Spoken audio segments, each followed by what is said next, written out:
Carl Jung spent his life studying what he called the unconscious, the part of the mind that speaks before the conscious mind gets a chance to edit itself. And nowhere does the unconscious leak out more honestly than through touch. Words can be rehearsed. A smile can be performed. But the way a man's hand lingers, hesitates, or pulls away, that's not scripted.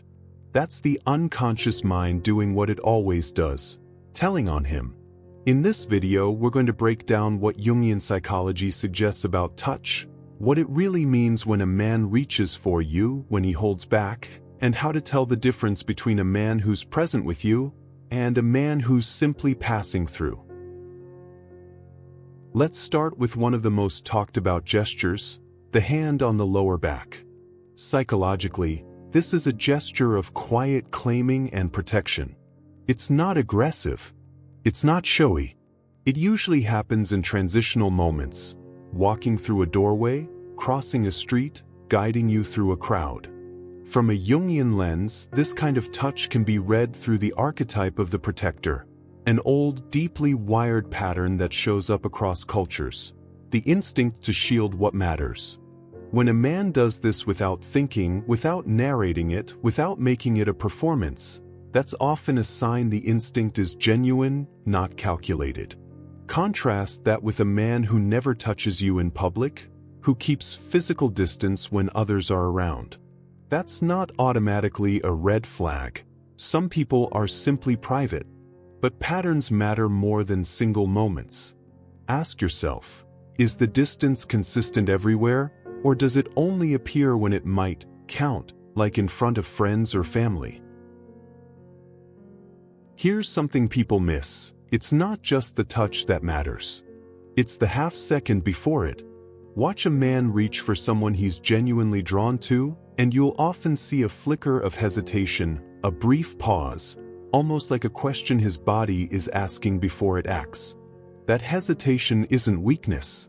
In Jungian terms, you could think of it as the ego briefly checking in with the unconscious desire underneath it, a moment where instinct and self-awareness collide. Compare that to touch that's automatic, habitual, almost mechanical, the kind you see in people going through the motions of a relationship rather than feeling anything alive in it. There's no hesitation there because there's no real stake. Nothing is being risked, so nothing needs to be checked. Vulnerability shows up in the pause.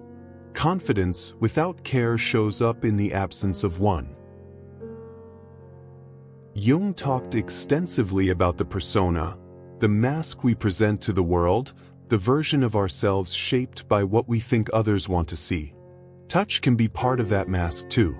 Some men have learned, consciously or not, that certain gestures read as romantic or charming, an arm around the shoulder for the camera, a hand on the knee that appears right on cue in front of others. This is performed touch. It's aimed outward toward an audience, even if that audience is just the two of you. Real, unconscious touch tends to look different. It shows up when no one's watching.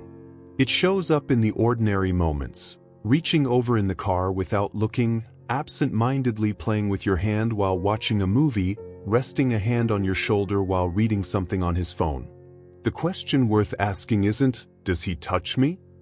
It's, does he touch me the same way when it doesn't matter to anyone but us?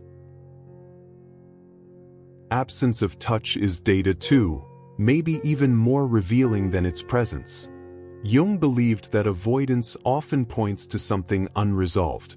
When a man consistently avoids physical closeness, not because of personal boundaries or a slow-building relationship, but as a pattern of pulling away specifically after moments of emotional intimacy, it can suggest discomfort with vulnerability itself, not with the person in front of him. This is where the concept of the shadow becomes useful. The parts of ourselves we haven't integrated, often the parts we're least aware of. A man who was taught, somewhere along the way, that closeness is dangerous or that needing someone is weakness, may physically withdraw right when things start to feel real.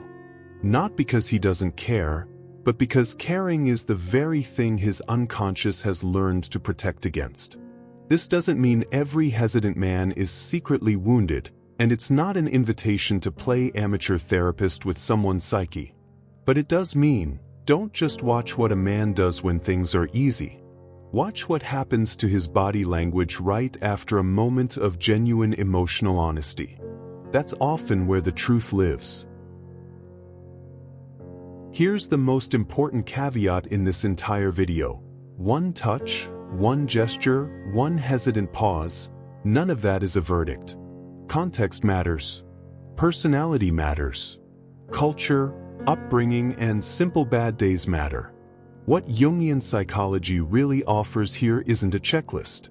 It's a lens, a way of paying attention to congruence between what someone says and what their body does when they're not thinking about it. A single data point can mislead you. A consistent pattern over weeks and months rarely does. So instead of decoding every individual gesture like a secret code, ask the bigger question. Does his behavior, over time, match his words? Does his body relax around you or stay guarded? Does closeness increase in private or only appear as a show for others? That pattern, not any single touch, is where the real answer lives. Carl Jung spent his career reminding us that so much of what we call personality is really just the visible tip of something much deeper. Instincts, fears, and desires most people never fully examine. The way someone touches you is one small window into that deeper layer. Not a mind-reading trick. Not proof of anything on its own. Just one more piece of honest information from a part of the mind that hasn't learned to perform yet. If this gave you a new way of seeing the people in your life, hit subscribe. We're diving deeper into Jung's psychology every week. And let me know in the comments, what's one thing body language has told you that words never did?